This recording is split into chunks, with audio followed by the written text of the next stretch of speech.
Hello বন্ধুরা, মোহনার দিকের আরও একটি নতুন ব্লগে তোমাদেরকে অনেক অনেক স্বাগত। আর আজ এই যে গরম গরম পরোটা নিয়ে বসে গেছি সকালের জলখাবারে। আলু পেঁয়াজ ভাজা, তার সাথে পাতলা পাতলা গরম পরোটা, দারুণ টেস্টি। আর তার সাথে চা আছে। আর তারপরে আমরা আজকে চলে গিয়েছিলাম মেদিনীপুরে। ওই ঋত্বিক মুখার্জি একজন ডক্টর, ওনার কাছে আমাদের রিক্সোনাকে ভ্যাকসিন দেওয়া হয়। আর ওনাকেই দেখানো হয়, তো ওখানেই ভ্যাকসিন দিতে গিয়েছিলাম আজকে। আর ভ্যাকসিন দেওয়া হয়ে গেল, তারপরে আমরা গেলাম অম্বিকেশ্বরী মায়ের দর্শন করতে। মন্দিরে গেলাম। তো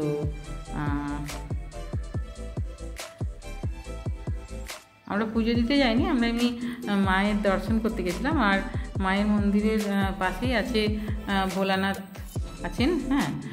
তো ওখানে শিব মন্দিরে ওই যেহেতু শ্রাবণ মাসের এটা তৃতীয় সোমবার, সেই জন্য অনেকেই ওখানে পুজো দিতে গেছে। আর আমরা গিয়েছিলাম দর্শন করতে, দর্শন হলো, খুবই ভালো লাগলো। আবার পরে যাওয়ার ইচ্ছে আছে। আর খুবই সুন্দর মন্দিরটি।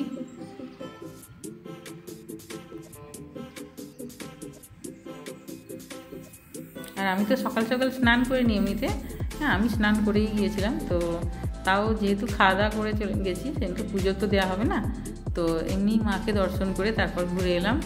আর মাকে দর্শন পাওয়াটাও তো অনেক ভাগ্যের ব্যাপার, সবসময় ওটা ভাগ্যে জোটে না আর কি। সবসময় তো সব ভাগ্য হয় না। যাই হোক, হয়ে গেল দর্শন।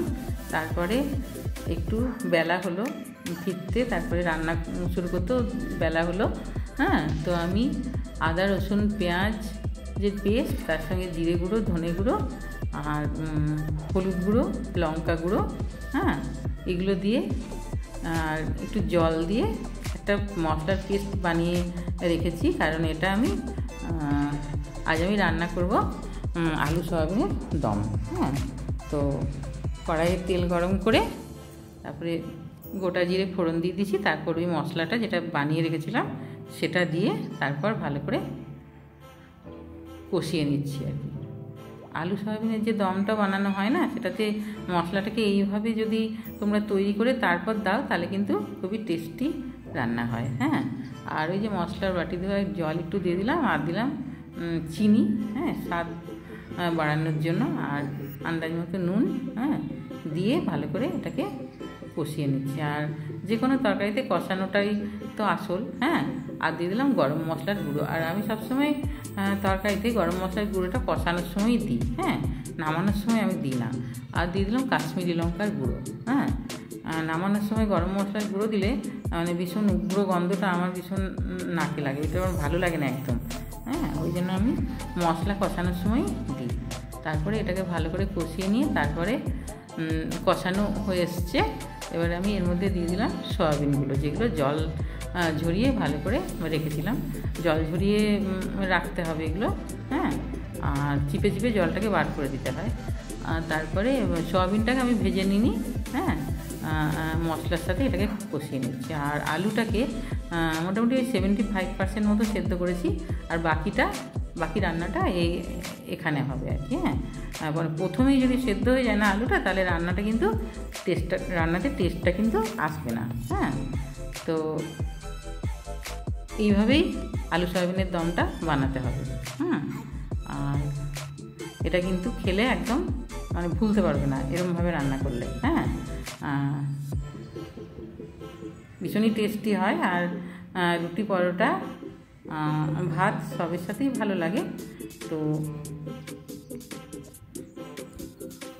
এই যে আলুর সঙ্গেও এটাকে ভালো করে মিশিয়ে কষিয়ে নিয়েছি মশলাটা। তারপরে আন্দাজ মতো জল দিলাম, একটু ঝোল ঝোল থাকবে। একেবারে টেনে যাবে না, একটু ঝোল ঝোল থাকবে। আর এই যে ঢাকনা দিয়ে আমি রান্না করে নিয়েছি, যাতে একদম সুন্দর সেদ্ধও হয়ে যায় আলুটা একটু শক্ত থাকলে কিন্তু টেস্টটা ঠিক ভালো হবে না। আর আলুটা একটু শক্ত থাকলে কি হয়, এখন আলুটা রান্না হবে তো মশলাটা আলুর মধ্যে ঢুকবে। এইভাবেই করতে হবে। আর পুরো আলুটা সেদ্ধ হয়ে গেলে কিন্তু মশলাটা ঢুকবে না। হ্যাঁ, তো হয়ে গেছে আমার আলু সয়াবিনের দম। আর তারপরে আমি বানিয়ে নিচ্ছি পনির ফ্রাই। তো পনিরের তো এমনিতে অনেক কিছুই বানানো হয়, বাটার পনির, পনির মশলা, অনেক কিছুই বানানো হয়। তো আজকে আমি পনির ফ্রাই বানাচ্ছি। তার জন্য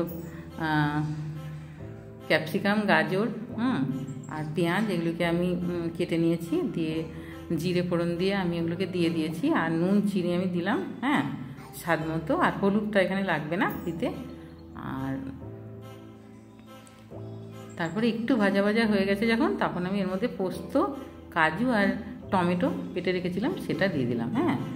সেটা আমি বড় চামচের 1 চামচ দিয়েছি, বেশি দিইনি। দিয়ে তারপরে এটাকে খুব ভালো করে কষিয়ে নিতে হবে, একদম ঝুরঝুরে হয়ে যাবে মশলাটা। আর এটাতে কিন্তু জল দিতে লাগবে না। এটা ওই মশলাটা এখানে কষানো হলো, ওই সবজির যে জলটা ওটার সাথে। আর এইভাবে মশলাটাকে কষিয়ে নিতে হবে একদম, যাতে মশলাটা মিশে যায়।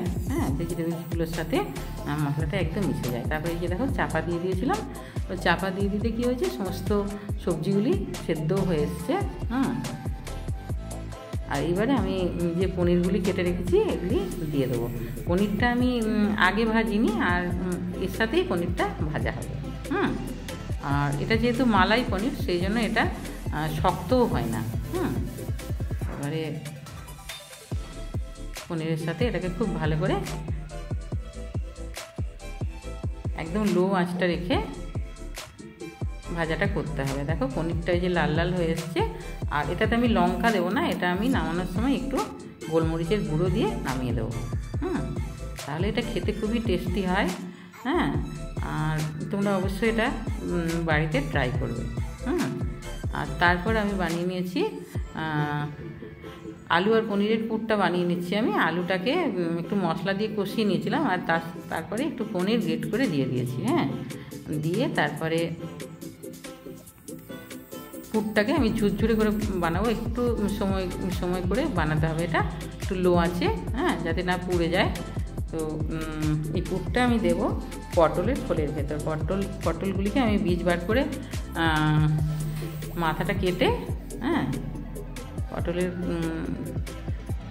খোলটা বানিয়ে রেখেছি।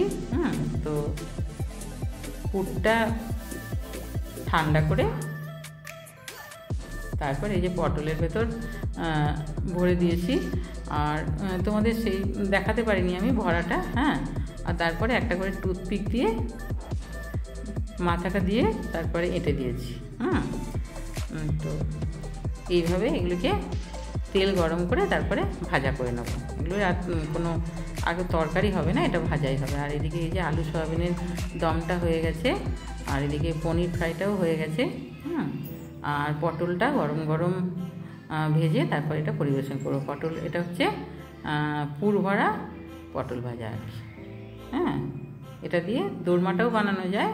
তো দোরমা আজকে আমি বানাবো না, আজকে এটা লাল লাল করে ভেজে গরম গরম পরিবেশন করব। আর তোমরাও অবশ্যই বাড়িতে ট্রাই করবে। বাচ্চারা এটা ভীষণভাবে পছন্দ করে। শুধু বাচ্চাদের ক্ষেত্রে ঝালটা দেওয়া যাবে না আর কি।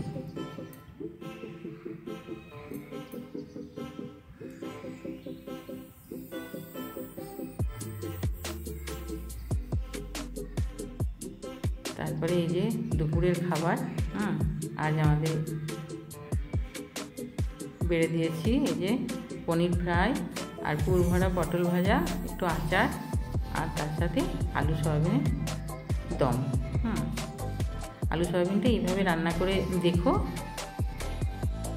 নিরামিষের দিনে এটা খুবই টেস্টি হয়। আর তারপরে এই যে বিকেলবেলা সুস্মিতা এসছে।